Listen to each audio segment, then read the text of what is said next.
Minamahal na anak, ang iyong kaluluwa ay may dalang liwanag na kinikilala ng langit. Matagal mo nang iniinda ang kananabik sa pag-ibig na tunay. Tinatanong kung kailan ito darating. Pakinggan mo ako ngayon, sapagkat ako'y sugo ng kataas-taasan. Ipinadala upang ipaalala sa iyo ang nakasulat na sa mga bituin. Isang pag-ibig na wagas ang inilaan para sa iyo, bata pa ito, ngunit may habang buhay na layunin. Sa katahimikan, naging panalangin ang iyong paghihintay. Ang akala mong pag-aantala ay paghahanda. Ang dakilang bagay ay nagsisimula sa pagiging mali. Ang pag-ibig na hinahanap mo ay hindi nawawala, ito'y lumalago, hinuhubog ng mga kamay ng Diyos. May kabutihang humihila sa langit palapit sa iyo. Bawat luha mo ay iniipon sa mga sisidlang ginto. Bawat buntong hininga mo ay naririnig. Ikaw ay tinitingnan, inakikinggan, at minamahal mula sa kaitaasan. Ang paghihintay mo ay hindi kaparusahan, kundi proteksyon. Ang dakilang pag-ibig ay hinuhubog pa, upang pagdating nito, ito'y buo para sa iyo. Huwag mong pagdudahan ang mga pangako, kahit matagal dumating. Ang langit ay hindi kailanman nagkakamali. Ang ipinangako ay tutuparin. Ang taong itinakda para sa iyo ay bata pa sa diwa, ngunit darating ang araw na siya'y magiging ganap, puno ng karunungan mula sa Diyos. Magtiwala ka. May bango ng walang hanggan na dumadaloy sa paligid mo. Binabantayan ka ng mga anghel na may lubos na pag-iingat. Ang puso mo ay mabungang lupa, at ang pag-ibig na husbong diyan ay hindi basta-basta. Hindi ito pansamantala, kundi banal at totoo. Kaya huwag mong tanggapin ang mumunting alok. Hintayin mo ang handang inihahain ng langit. Isa kang babaeng may pangako. At ang mga gaya mo ay hindi nabubuhay sa tira-tira, kundi sa mga himala. Ang pag-ibig na inihahanda para sa iyo ay hindi lamang kasama, ito'y katuwang sa layunin.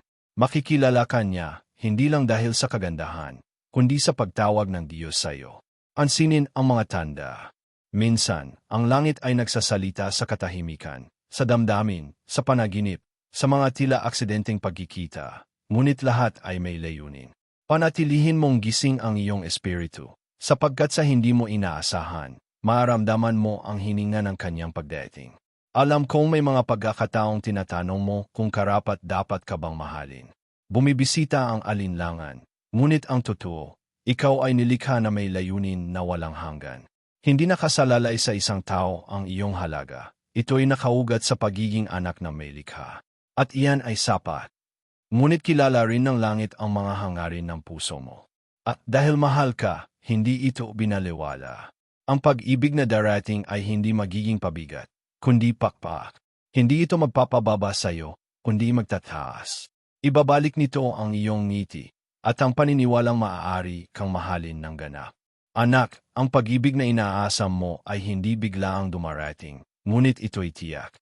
Bata pa ito, hindi lang sa edad, kundi sa karanasan. Siya rin ay tinuturuan, hinuhubog, gaya mo rin. At kapag nagtagpo kayo, makikilala ninyo ang isa't isa hindi lang sa paningin, kundi sa diwa. Hanggang sa dumating iyon, bantayan mo ang puso mo. Huwag mo itong ipagkaloob sa mga hindi nakakakita ng iyong tunay na halaga. Ang ugnayang mula sa langit ay hindi minamadali. Ito'y pinapanday ng lalim at layunin. Magkakaroon kayo ng koneksyon na ipagdiriwang ng mga anghel. Tandaan mong ang paghihintay ay lupa ng mga bertod. Doon umusbong ang pesensya, ananampalataya, at pagmamahal sa sarili. Habang ikaw ay lumalago, mas lalo mong nilalapit ang sarili mo sa taong inilaan din para sa iyo. Siya ay reflection mo. Siya ang sagot sa mga panalangin mo. Alam kong minsan gusto mo nang sumuko. Ngunit hindi pa ito ang wakas. Ito'y bahagi lang ng paglalakbay. Hindi ka dinala ng langit sa puntong ito para iwan kang hungkag. Darating ang panahon ng ani. Ang pag-ibig ay darating.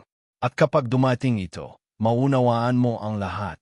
Ti ang mga luha. Darating ang oras ng awitan.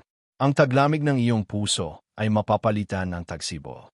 Mararamdaman mong muli ang init ng tunay na pag-ibig. At hindi ito basta-basta. Ito ang isinulat ng langit sa aklat ng iyong buhay noon pa man. Karapat-dapat kang mahalin na may respeto, dasal, at katapatan. At hindi ito kathang-isip, ito'y pangako. Hindi nagsisinungaling ang Diyos. Nakita ka niya sa mga gabi ng kalungkutan at inihiwalay ka para sa isang bagay na dalisay. Kaya't huwag mong ibigay ang sarili mo sa kung sinola. Kapag ang lahat sa paligid mo ay tila nagsasabing hindi na sulit maghintay, alalahanin mo, ang mga anghel ay patuloy pa rin sa pagkilos. May mga bagay na gumagalaw sa likod ng tabing. May mga tagpong isinasalansan. At ang akala mong pagkakataon lamang ay tadhana pala. Itago mong mabuti ang lihim na ito. Ang tunay na pag-ibig ay hindi hinahanap, kundi inihahayag. Hindi ito dumarating dahil sa pagpupumilit, kundi dahil sa tamang panahon. At sa tamang oras, mararamdaman ng puso mo, siya na. At mararamdaman niya, ikaw ang dasal niya.